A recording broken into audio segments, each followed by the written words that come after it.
Hello guys, welcome to my channel. आज की इस वीडियो में हम लोग चर्चा करने जा रहे हैं Bihar board book radiance class 7 से लेसन 6 जिसका नाम है इवान। आइए इस लेसन को हम लोग पढ़ते हैं और जानते हैं कि इस लेसन में क्या दिया हुआ है। यह लेसन है गांव के दो लोगों के बारे में जो बिना सोचे समझे छोटी छोटी बातों के लिए झगड़ जाते हैं। आइए देखते हैं। वार्मर में दिया हुआ है, do you ever find people quarrelling in your neighbourhood? क्या आप अपने पड़ोस में लोगों को कभी भी झगड़ते हुए पाए हैं? क्वारलिंग झगड़ना, नेबरहुड पड़ोस में, फाइंड पाना, एवर कभी भी। तो क्या आप अपने पड़ोस में कभी भी लोगों को झगड़ा करते हुए पाए हैं? What do people quarrel over? आखिर लोग किस बात पे झगड़ते हैं, किस बात के ऊपर झगड़ा करते हैं? How do this quarrels affect your life? ये झगड़े आपके जीवन को किस तरह से प्रभावित करते हैं? अफेक्ट का मतलब प्रभावित करना। How are this quarrels resolved finally? आखिर में ये झगड़े किस तरह से सुलझाए जाते हैं या सुलह किए जाते हैं? आइए अब हम लोग कहानी की ओर बढ़ते हैं। Ivan was a farmer who lived in a village in Russia। यहाँ पे बात हो रही है इवान की, जो कि एक किसान है जो रशिया के एक गांव में रहता है। Ivan was a farmer who lived in a village in Russia। Ivan एक किसान है जो कि रशिया के एक गांव में रहता है। He was rich, वो धनवान है, काफी पैसे हैं उसके पास, संपत्ति है। He had 3 sons who were laborious। उसके 3 बेटे हैं जो कि बहुत मेहनती हैं। लेबोरियस का मतलब मेहनती।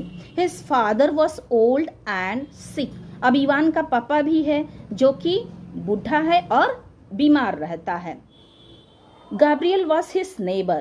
गाब्रियल उसका पड़ोसी था।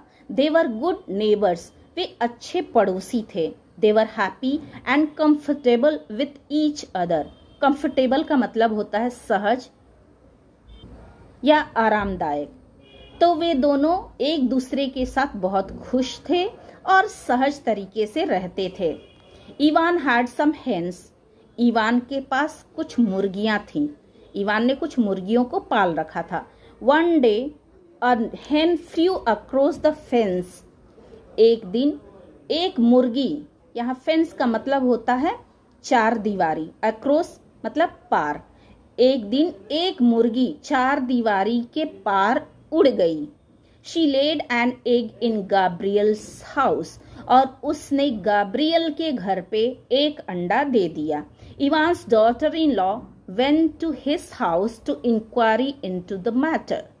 Evans daughter in law, Ivan की बहू गाब्रियल के घर इस मैटर की, इस मामले की जांच पड़ताल करने या पूछताछ करने के लिए गई। इंक्वायरी का मतलब होता है पूछताछ करने, मैटर मतलब मामले की। Ivan's daughter in law went to his house to inquiry into the matter. और इवान की डॉटर इन लॉ, बहू गाब्रियल के घर इस मामले की जांच पड़ताल करने के लिए गई। गाब्रियल्स मदर रिप्लाइड रूडली। और तब गाब्रियल की मम्मी उसको बहुत ही रूखे से जवाब देती है। It led to a quarrel. और इस तरह से झगड़ा शुरू हो जाता है। Soon Ivan, Gabriel and their wifes started quarrelling. और आपको जैसे पता है कि इवान की डॉटर इन लॉ, बहू, और गाब्रियल की मदर आपस में झगड़ रही होती है। और तब जल्दी ही इवान और गाब्रियल दोनों की पत्नियां भी वहां आ जाती है और झगड़ा शुरू हो जाता है।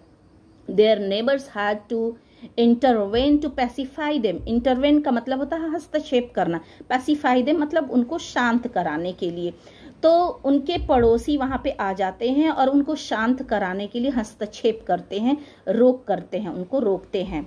But their quarrel did not stop। लेकिन उनके झगड़े खत्म नहीं होते हैं, रुकते नहीं हैं। Ivan uprooted Gabriel's beard। अब इवान क्या करता है? गाब्रियल की दाढ़ी को उखाड़ देता है। अपरूटेड मतलब उखाड़ देना।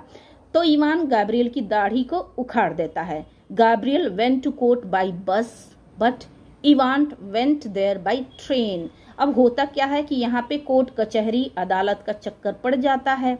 अब गैब्रियल अदालत बस के द्वारा जाता है, बस से गैब्रियल अदालत जाता है, कोर्ट जाता है, लेकिन वहीं पे इवान जो है वो ट्रेन से अदालत जाता है। दोनों को जाना अदालत में ही है, कचहरी में ही है, लेकिन गैब्रियल बस से जाता है और इवान ट्रेन से जाता है। आगे की स्टोरी क्या है? They both filled a case, case मतलब शिकायत, तो दोनों ने एक शिकायत को दर्ज किया। फील्ड मतलब दर्ज करना, दोनों ने एक शिकायत दर्ज किया। द हियरिंग प्रोलॉन्ग्ड, और इस तरह से हियरिंग मतलब सुनवाई, प्रोलॉन्ग्ड लंबा, तो सुनवाई बहुत लंबा चला। दिन पर दिन बार बार उन लोगों को कचहरी बुलाया जा रहा था और इस तरह से सुनवाई बहुत लंबा चला। It ruined them financially, financially मतलब आर्थिक रूप से, रूइंड का मतलब बर्बाद कर देना। तो ये जो है ना, ये केस मुकदमे का जो चक्कर है, ये दोनों को पूरी तरह से बर्बाद कर दिया, आर्थिक रूप से बिल्कुल बर्बाद कर दिया। दे हैड नो पीस, अब उनके पास कोई शांति नहीं रह गई। दे वर नॉट हैप्पी नाउ, अभी वे लोग खुश नहीं थे। आपस में जब झगड़ा होता है तो लोग कैसे खुश रह सकते हैं ना, तो इसीलिए हमें मेल मिला के ही रहना चाहिए। Evans father who was old and vice, अब देखिए यहाँ पे इवान के फादर की बात आती है। Who was old and vice, जो कि बूढ़े थे लेकिन बुद्धिमान थे, होशियार थे। डिड नॉट लाइक इट, उनको ये पसंद नहीं आया। He asked them to forgive each other and forget the old dispute, तो उन्होंने इन दोनों से कहा कि आप दोनों एक दूसरे को माफ कर दो और जो भी पुराना डिस्प्यूट है, विवाद है, उसको आप भूल जाओ। हाँ, तो इवान के पापा जो कि बूढ़े थे लेकिन होशियार थे, बुद्धिमान थे, उनको ये झगड़ा पसंद नहीं आया, तो उन्होंने दोनों से कहा कि तुम एक दूसरे को माफ कर दो और जो भी पुराने विवाद है उसको आप भूल जाओ। He asked them, why are you quarreling over an egg? और उन्होंने उनसे पूछा कि अरे क्यों तुम एक अंडे के लिए, एक अंडे के ऊपर इतना तुम लोग झगड़ा कर रहे हो, है ना।